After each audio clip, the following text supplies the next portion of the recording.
Hi friends, అందరికీ నమస్తే. Welcome back to our channel. ఈరోజు మనం చూడబోయే రెసిపీ ఆలూ బజ్జీ. కేవలం ఒక్క ఆలూతోనే ప్లేటు నిండా స్నాక్స్ని ప్రిపేర్ చేసుకోవచ్చు.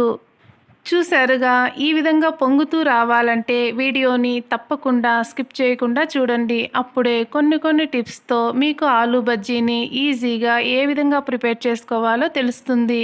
చాలా సింపుల్గా ఈ ఆలూ స్నాక్స్ని 8 to 10 మినిట్స్లో ఈజీగా ప్రిపేర్ చేసుకోవచ్చు. పిండి ఎక్కువ కోట్ చేసుకుంటే ఆలూ బజ్జీ తినడానికి వెగటుగా అనిపిస్తుంది. ఈ విధంగా లైట్గా కోట్ చేసుకుంటే తినడానికి చాలా టేస్టీగా ఉంటుంది. ఈవినింగ్స్ టీ టైంలో లేదా గెస్ట్లు వచ్చినప్పుడు ఎంతో ఈజీగా ఈ స్నాక్స్ని ప్రిపేర్ చేసి పెట్టవచ్చు. వీటిని అలాగే తినవచ్చు లేదా సాస్లో అయినా మరింత టేస్టీగా ఉంటాయి. ఇక లేట్ చేయకుండా తయారు చేసే విధానం చూసేద్దాం. ముందుగా ఇలా ఒక ఆలూని పీల్ ఆఫ్ చేసుకొని తీసుకోవాలి. ఈ ఆలు మీడియం సైజుగా ఉండాలి. మరీ పెద్దగా లేకుండా చిన్నగా లేకుండా ఉంటే సరిపోతుంది.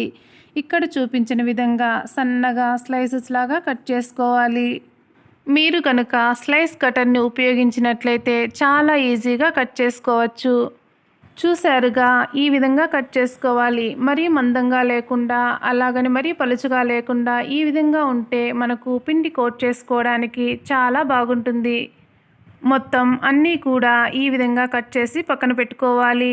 చూసారుగా, ఈ విధంగా ఉంటే సరిపోతుంది.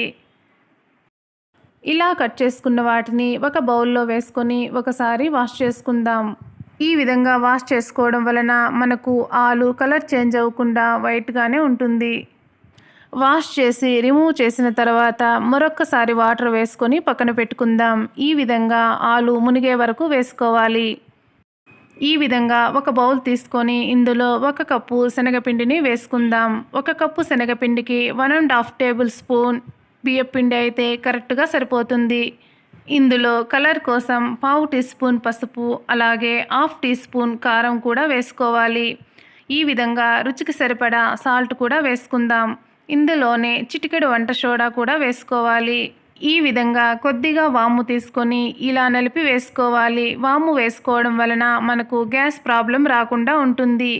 ఇందులోనే కొద్దిగా కట్ చేసి పెట్టుకున్న కరివేపాకు కూడా వేసుకుందాం. ఈ విధంగా వేసుకున్న వాటిలో కొద్దిగా వాటర్ యాడ్ చేసుకుంటూ కలుపుకోవాలి. ఈ విధంగా స్పూన్తో స్మాష్ చేస్తూ కలుపుకోవడం వలన శనగపిండి ఉండలు లేకుండా ఉంటుంది. ఒకసారి సాల్ట్ చెక్ చేసుకొని ఈ కన్సిస్టెన్సీలో ఉంటే కరెక్ట్గా సరిపోతుంది. ఈ విధంగా స్పూన్ని డిప్ చేసి చూస్తే మనకు కరెక్ట్గా తెలుస్తుంది. ఈ విధంగా లైట్గా కోట్ అయితే మనకు ఆలూ బజ్జీ పర్ఫెక్ట్గా వస్తుంది. దీనిని పక్కన పెట్టుకొని ప్యాన్లో ఆయిల్ హీట్ చేసుకుందాం. ఆయిల్ డీప్ ఫ్రైకి సరిపడా వేసుకోవాలి. ఆయిల్ హీట్ అయ్యేలోపు మనం ఆలూలో వేసుకున్న నీళ్లు మొత్తం వంపేసి ఈ విధంగా నీళ్లు లేకుండా చూసుకోవాలి. ఆయిల్ హీట్ అయిందా లేదా అని ఒక చిన్న డ్రాప్ వేసుకొని చెక్ చేసుకుందాం. ఇలా వేసిన వెంటనే పైకి వస్తే ఆయిల్ హీట్ అయినట్లు అర్థం. ఇప్పుడు ఒక్కొక్క ఆలూ స్లైస్ని తీసుకొని ఈ విధంగా పిండిలో లైట్గా కోట్ చేసుకోవాలి. ఎక్సెస్ పిండిని రిమూవ్ చేసుకుంటూ ఈ విధంగా ఆయిల్లో ఒక్కొక్కటిగా వేసుకోవాలి. ఈ విధంగా వేసుకునేటప్పుడు మనకు ప్యాన్ సరిపడా మాత్రమే వేసుకోవాలి. ఎందుకంటే మనం టర్న్ చేసుకోవడానికి కానీ ఫ్రై చేసుకోవడానికి కానీ చాలా ఈజీగా ఉంటుంది. ఈ విధంగా ఫ్రై చేసుకునేటప్పుడు మంటను మీడియం టు లో ఫ్లేమ్లో అడ్జస్ట్ చేసుకుంటూ ఫ్రై చేసుకోవాలి. చూసారుగా, ఆలూ బజ్జీ ఎంత బాగా పొంగుతూ వచ్చాయో. ఈ విధంగా మీరు కూడా తప్పకుండా ట్రై చేయండి. ఈ విధంగా ఒకవైపు ఫ్రై అయిన తర్వాత రెండొక వైపుకు టర్న్ చేసుకొని ఈవెన్గా ఫ్రై చేసుకోవాలి.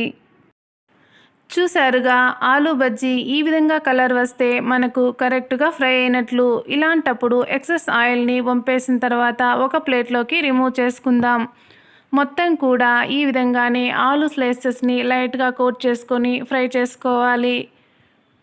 అంతేనండి, ఎంతో ఈజీగా ప్రిపేర్ చేసుకొని ఆలూ బజ్జీలను ఈ విధంగా చేసుకోవాలి. ఈ విధంగా ఆలూ బజ్జీలు పొంగుతూ రావాలంటే ఖచ్చితంగా రైస్ ఫ్లోర్ని యాడ్ చేసుకోవాలి.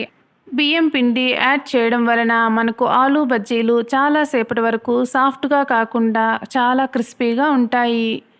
మన ఛానల్ని మొదటిసారిగా చూస్తున్నట్లయితే ఇలాంటి మరిన్ని రెసిపీస్ కోసం తప్పకుండా సబ్స్క్రైబ్ చేసుకోండి. పక్కనే ఉన్న బెల్ ఐకాన్ క్లిక్ చేయండి.